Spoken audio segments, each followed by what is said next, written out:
سردار حاجیزاده میگوید موشک جدیدی به خانواده موشک‌های بالستیک امیرعلی حاجیزاده، یکی از فرماندهان برجسته نظامی ایران و از چهره‌های شناخته شده سپاه پاسداران انقلاب اسلامی، در 9 اسفند سال 1340 در تهران متولد شد. خانواده او اصالتاً اهل خرمدشت کرج بودند و در فضایی کاملاً مذهبی و متعهد پرورش یافت. حاجیزاده در سالهای ابتدایی زندگی خود علاقه شدیدی به یادگیری داشت و همواره در تلاش بود تا مهارت‌های جدیدی در زمینه‌های مختلف کسب کند. این ویژگی در ادامه زندگی او تأثیر بسزایی در موفقیت‌های نظامی و مدیریتی‌اش داشت. این اتفاق برای ما بیفته، اونها صدمه نبینن. با پیروزی انقلاب اسلامی در سال 1357 و به دنبال آن آغاز جنگ تحمیلی ایران و عراق در سال 1359، حاجیزاده در سن 19 سالگی به سپاه پاسداران انقلاب اسلامی پیوست. او ابتدا به عنوان یک نیروی ساده وارد جبهه‌های جنگ شد، اما به سرعت با استعداد و توانایی‌هایش در شناسایی و اجرای عملیات‌های پیچیده نظامی توجه فرماندهان را جلب کرد. وی در عملیات‌های مهمی نظیر والفجر 8، کربلای 4، کربلای 5 و بیت المقدس حضور فعال داشت و توانست با مدیریت صحیح نقش مؤثری در موفقیت‌های جبهه‌های ایران ایفا کند.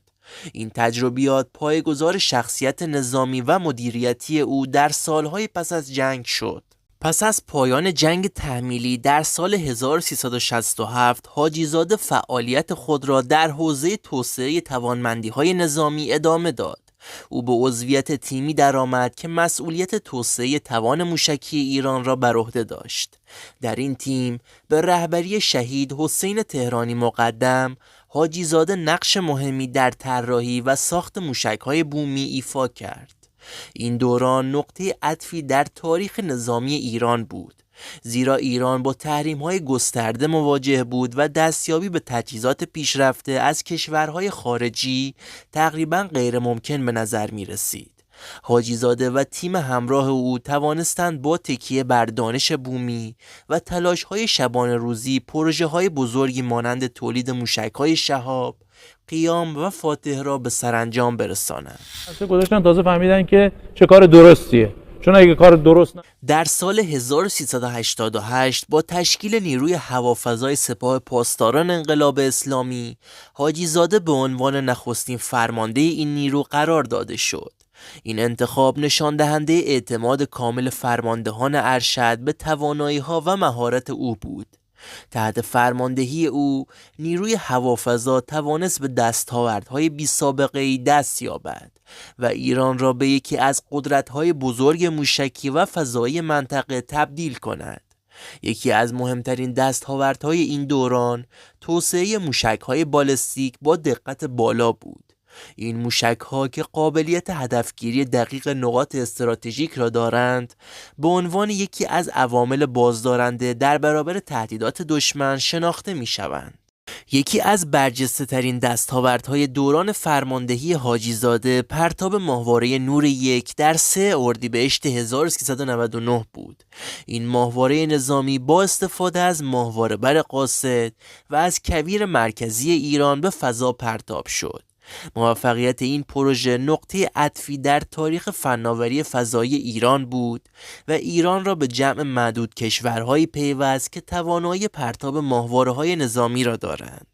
حاجیزاده این دستاورد را نتیجه تلاش و خودباوری متخصصان داخلی دانست و تأکید کرد که حضور ایران در عرصه فضایی برای تضمین امنیت ملی ضروری است.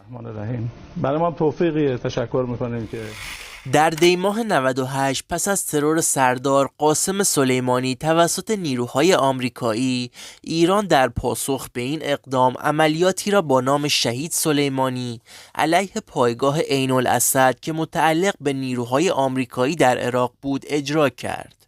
این عملیات که تحت فرماندهی حاجیزاده انجام شد، یکی از بزرگترین حملات موشکی تاریخ بود. در جریان این حمله بیش از 10 موشک بالستیک با دقت بالا به اهداف آمریکایی اصابت کرد و خسارات سنگینی به پایگاه وارد شد. حاجیزاده پس از این عملیات اعلام کرد که این تنها یک هشدار بوده و در صورت هر گونه اقدام متقابل آمریکا آماده اجرای عملیات‌های گسترده بودند. یکی از تلخ‌ترین رویدادهای دوران فرماندهی حاجیزاده حادثه سقوط پرواز 752 هواپیمای اوکراینی در دی‌ماه 98 بود. این هواپیما به دلیل شلیک اشتباهی سامانه پدافند هوایی سپاه سقوط کرد و تمامی 176 سرنشین آن جان باختند. این حادثه بازتاب گسترده‌ای در داخل و خارج از کشور داشت. حاجیزاده مسئولیت این حادثه را پذیرفت و ضمن ابراز تأسف عمیق اعلام کرد که این اشتباه نتیجه فشار ناشی از تهدیدات نظامی آمریکا بوده است. وی با صداقت کامل اعلام کرد که آماده پذیرش هر گونه تصمیم مقامات مسئول است و تمامی ابعاد این حادثه را برای مردم و رسانه‌ها تشریح کرد. از شما عزیزان، از شما بزرگان. در دوران فرماندهی حاجیزاده نیروی هوافضای سپاه پروژه‌های مهم دیگری نیز در حوزه پدافند هوایی و پهپادی اجرا کرد. سامانه باور 373 که به عنوان نسخه ایرانی سامانه S300 شناخته می شود، یکی از دستاوردهای مهم این دوران بود. این سامانه پیشرفته که توانایی شناسایی و هدفگیری هواپیماها و موشک‌های بالستیک را دارد، نشان دهنده پیشرفت ایران در حوزه دفاع هوایی است. علاوه بر این، توسعه پهپادهای تهاجمی و شناسایی که قابلیت انجام عملیات‌های راهبردی در عمق خاک دشمن را دارند، از دیگر دستاوردهای مهم این دوره بود. حاجیزاده در تمامی سالهای خدمت خود همواره بر لزوم خودکفایی و استفاده از دانش بومی تاکید داشته است. او معتقد است که اتکا به توان داخلی کلید پیشرفت و حفظ امنیت کشور است. سخنرانی‌های او در جمع متخصصان و نیروهای جوان همواره الهام بخش بوده و تاکید بر اهمیت تلاش و خودباوری داشته است. در مهر ماه 403 به پاس خدمات و دستاوردهای حاجیزاده نشان فتح درجه 1 به او اعطا شد.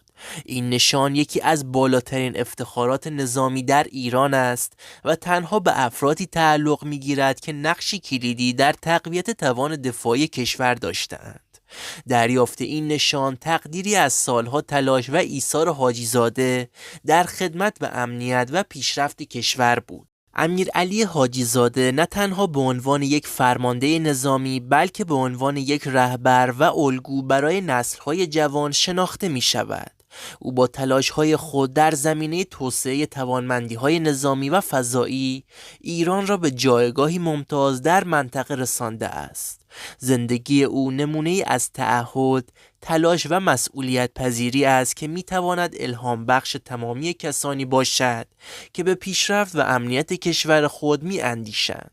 حاجیزاده همچنان به عنوان یکی از چهره‌های کلیدی سپاه پاسداران انقلاب اسلامی نقش مهمی در سیاست‌ها و برنامه‌های دفاعی ایران ایفا می‌کند و با نگاه به آینده در تلاش است تا ایران را به یکی از پیشرفته‌ترین کشورهای جهان در حوزه فناوری نظامی و فضایی تبدیل کند. اگر به هر نوع ویدیوهای دانستنی نظامی علاقه‌مند هستید توی کامنت ها بنویسید تا براتون منتشر کنیم. با تشکر از همراهی شما.